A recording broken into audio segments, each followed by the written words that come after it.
This is the triceps pushdown using triceps straps. The use of these straps versus a traditional rope allow you to achieve a better contraction on the triceps, since you're able to keep those arms out to the side in that scapular plane, as well as bring those hands down to or slightly behind the torso.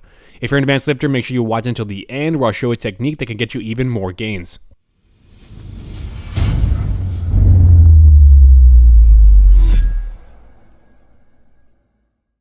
For the setup, use a pair of triceps straps. Right here I'm using the Vulcan straps, which are my favorite, and I'll link those down in the description. Attach them to a cable machine, ideally one with enough height so that you don't have to stand too far back to get a full range of motion, and the high cable setup will also allow you to get more tension at the top of the movement. For the most part, I'd recommend the ends of a cable tower like this one that are at a good height, however, not those ones that are on the inside that don't go quite as high.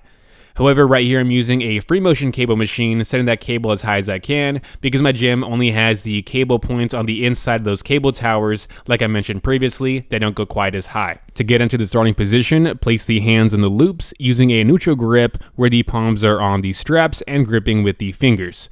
For me, I like to keep my thumbs free as I do the movement, as it helps me not round the shoulders forward as much when I go down, and also get a better contraction at the back, but always do what feels most comfortable to you.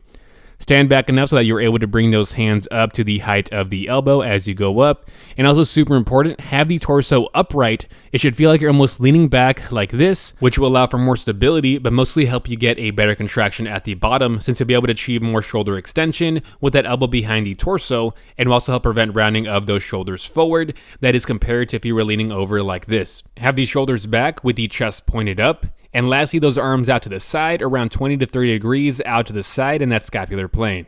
And try to keep this angle throughout the entire movement. Press down, back, and out, leading with the pinkies and the wrist, making sure to also drive that thumb down. Extend the arm as much as possible and get a 1 to 2 second pause at the bottom.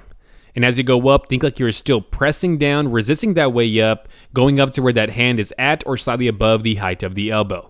I like to get a tiny pause at the top as well to really feel the tension in that lengthened position in the triceps. Try not to use the chest or momentum as you go down or round the shoulders forward. And a big tip is, especially towards the end of your set, as you go up, think like you're pushing those elbows behind you and out to the side to keep them in the right position, and you also feel a lot better lengthening of those triceps. As you approach failure, it's going to feel like you get to a sticking point as you go down. It is important to try to keep pushing and squeeze out a little bit more range of motion while maintaining form. And on those last few reps, you may not be able to go all the way down, and that's okay, but still try to get a pause as low as you can get those hands. And on those last 1 to 2 reps, try to push for at least 3 to 5 seconds before you go back up.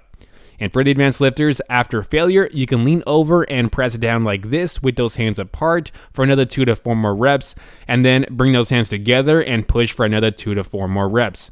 Thanks for watching, like this video right now, and subscribe for more of the best tutorial videos just like this one. See ya!